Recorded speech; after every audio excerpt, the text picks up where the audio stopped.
Welcome back to another fascinating episode on ancient Indian history. Today, we dive deep into the intriguing tale of Gandhari, Shakuni, and the mysterious curse that echoes through the ages.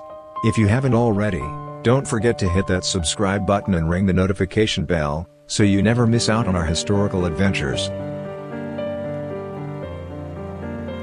Gandhari was daughter of King Sabala who ruled Gandhara. Gandhara is the present-day Afghanistan. Our story begins with a prophecy that would shape the destiny of Gandhari. The astrologers foretold that her first husband would meet an untimely demise, while her second husband would live a long and healthy life. So she was wedded off to a goat, and after the wedding, they sacrificed that goat to make her technically a widow.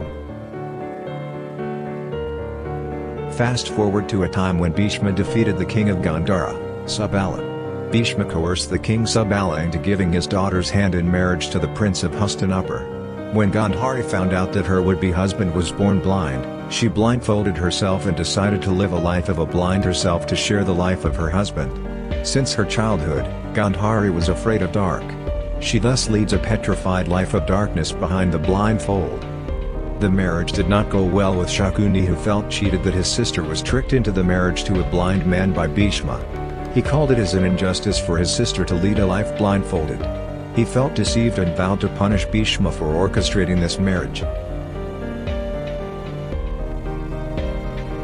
Meanwhile, Dhritarashtra, Gandhari's second husband, learned of her first marriage to the goat and grew furious. He resolved to exact vengeance on her family, setting the stage for a vengeful encounter. In a devious move, King Sabala and Gandhari's 100 brothers were invited as guests to Hastinapur. When they arrived, they were kept as a dungeon-like space.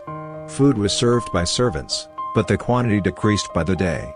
Eventually it was just a few morsels of grains that were served. In the earlier days, social customs did not allow a guest invited to leave on their own till they were being looked after and fed by their host, however small or poor the services might be. They were thus stuck and knew that death would come to them through starvation. King Sabala devised a plan to ensure vengeance on the Kuru clan. Shakuni, the most intelligent of the all, was chosen to survive. He was given all the food they got. To make Shakuni remember his purpose, Sabala twisted Shakuni's leg to give him a permanent limb. Shakuni was thus plump and healthy, and surrounded by his starving family. When Sabala died, Shakuni ate his father's flesh and carved a set of dice from his thigh bones. These dices had the magical powers to turn the number that Shakuni desired. It is said that the soul of his father resided in there. After the death of all her family members, Gandhari intervened, securing Shakuni's release, and he became the king of Gandhara. Shakuni harbored no animosity towards the Pandavas. Instead, he fanned the flames of rivalry between the Kauravas and Pandavas, weakening the Kuru clan from within. He used every opportunity to poison their relationships, ultimately leading to the infamous game of dice.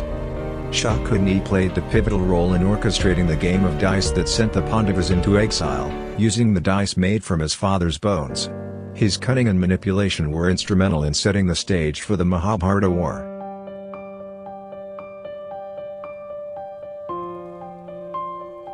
After the devastating Mahabharata war, Gandhari, in her rage and sorrow, cursed her brother Shakuni, predicting unending turmoil and conflict for his kingdom. The curse reverberates through history, connecting to the present-day struggles of Afghanistan.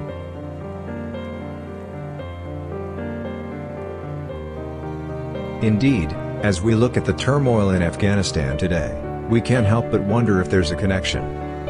Could it be that Gandhari's curse still lingers, casting a shadow over this troubled region? We can only hope for a brighter future for the people of Afghanistan. And there you have it, the captivating tale of Gandhari, Shakuni, and the enduring curse. If you enjoyed this episode, please like, share, and comment below. And remember, history often weaves its mysteries into the present. Stay curious, and we'll see you in the next episode.